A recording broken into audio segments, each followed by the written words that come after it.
going to do some cruise control on a non-full self-driving Tesla Model 3 from 2018. So one of the older years that doesn't have the FSD, but still has cruise control, which you can use on sort of, long open stretches of highway to help rest your legs, take your feet off the pedal for a little bit. It has the built-in sensors and cameras that it uses to make sure that you remain at a safe distance from any traffic in front of you while going up to a max speed that you set.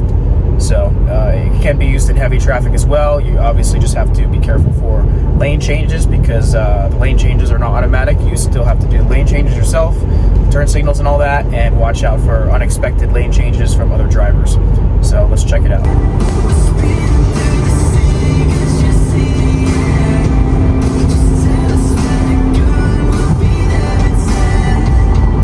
Alright, here's how to do traffic aware cruise control on a Tesla Model 3 or similar model, I'm sure, as well.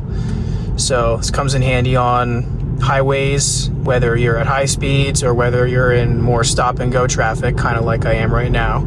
It works great in both. So it's going to use those cameras and sensors around the car to maintain a safe distance from the vehicles in front of you, and also keep a maximum speed so that way you can take your feet off the pedals. All right, and then you're just responsible for steering the wheel.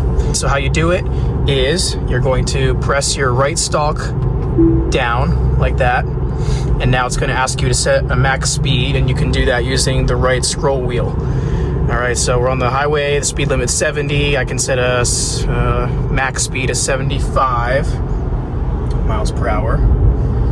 And what that means is I can let my foot off the gas now, off the pedal, and just rest my feet. And the car will go up to 75 miles per hour maximum, but only if there's clear space in front of it. If there's traffic in front, like there is right now, it's going to maintain a safe distance behind that vehicle.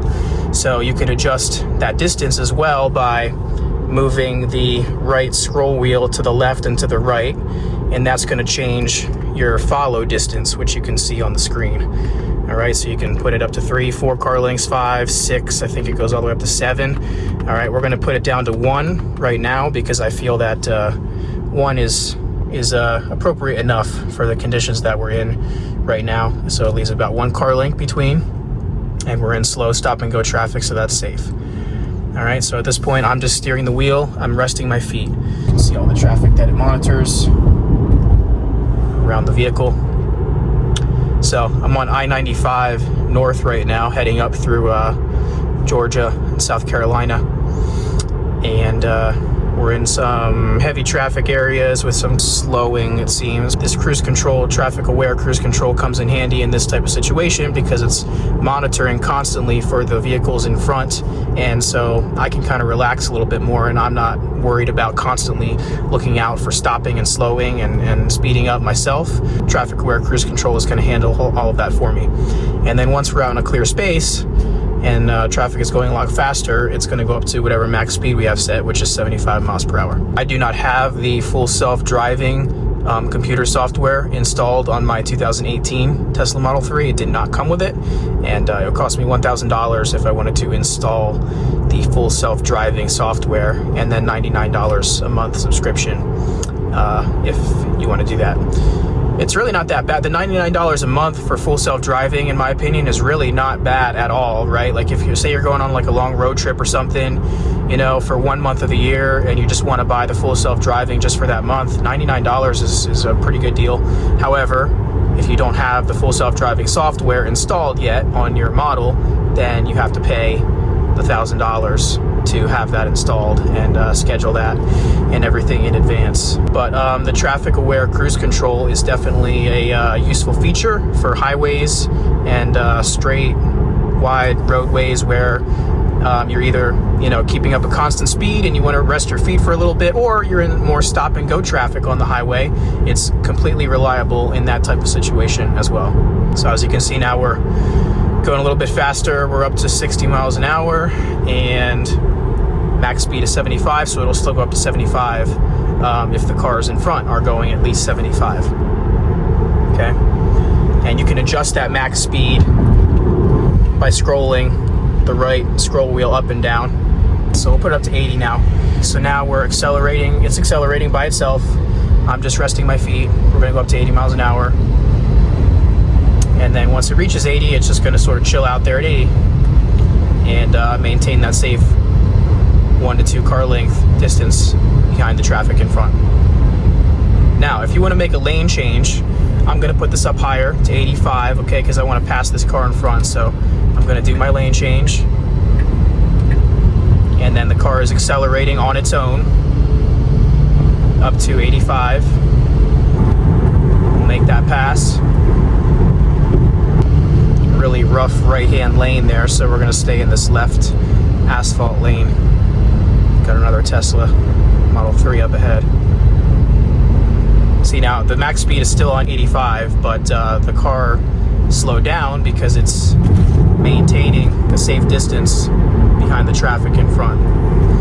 Y'all, always make sure you're going over to the right-hand lane when you're not passing anybody. All right, chilling out in that left lane when you're going slow is not cool, because there's people who want to come by faster and they want to get to where they're going. So if you're not passing anybody, make sure you're in the right lane until you get to a car that you want to pass, and then you go to the left lane and you pass, and then if there's open room on the right, you go back to the right lane. All right, that's how we drive. That's how we drive, folks. When you are done with the traffic aware cruise control and you want to get out of it, you can either just hit the brake with your foot and that will disengage it, or you can take the right stalk and push it up, and that'll disengage the traffic aware cruise control, and then your feet are back on the pedals, accelerating and decelerating the vehicle as needed.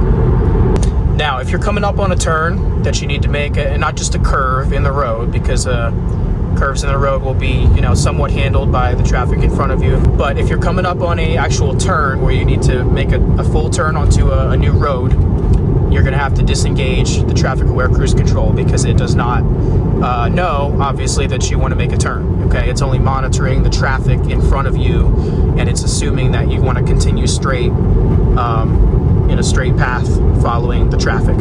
So anytime you're making a turn, which I'm going to be doing coming up here soon on the left, you're going to have to disengage that traffic aware cruise control, either by pressing the brake pedal or pushing the right stalk up. The only real complaint that I have about the traffic aware cruise control on the Tesla is that sometimes it's not quite quick enough to accelerate when there's clear open space ahead of you and your max speed is higher than what you're traveling at the moment. Sometimes it just takes a few seconds to speed up because it's playing it safe. It doesn't want to overreact and rush into it. So, but hey, that's what computers do at this point in time for driving assistant features, is to make sure that you're safe first and foremost. So sometimes it does take a second or two to sort of speed up when it's time to speed up. All right, hope you enjoyed that little how-to. Just another cool feature that comes with a Tesla that makes the car super cool, fun, convenient to drive. Ever since I got my Model 3, I just love it so much. It's just so convenient. There's so many cool features on the car in the software. All right, hope that helped.